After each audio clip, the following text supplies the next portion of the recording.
ಇಲ್ಲ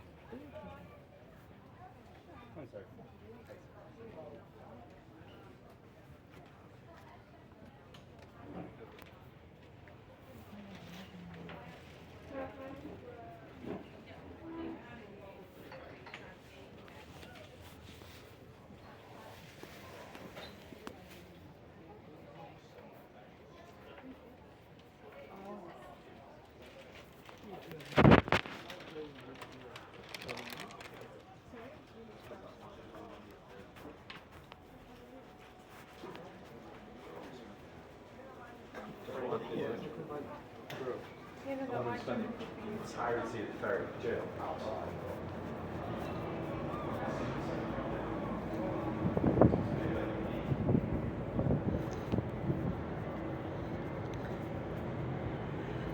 nhổ nhổ bằng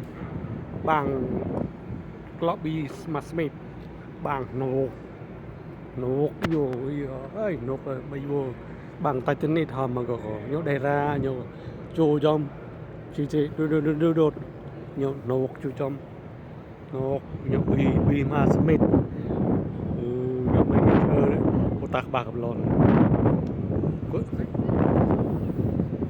tạc bạc lon nhổ còn nai bia còn tao còn chả một ngày tao còn chả ngày để một thầu ba thầu poi thầu còn nó bang đâu mình nhớ thọc chị châu trong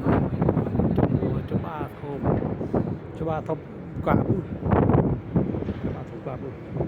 nhớ bị chỗ bị đó bị để chờ bị mặt mềm nhớ bị chỗ trong lọc bắn phát nữa cơ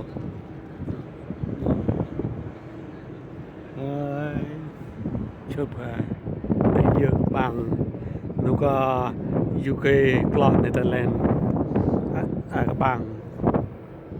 các bằng của cát cỏ một năm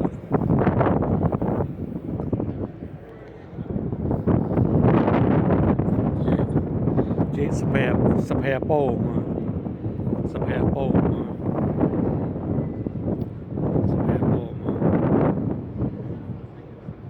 giờ nó trường mà nó tên này của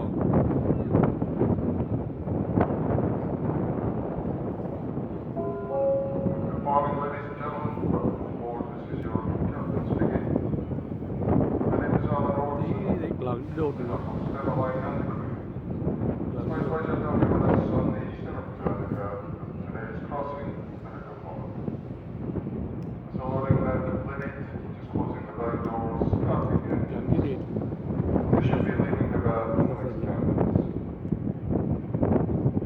cô đây Due to possible delays on the other side of the Capone, nhớ due to the tao bằng EU's new entry exit system, này để tao cũng trả early tao cũng trả today, bằng approximately một 45 minutes early.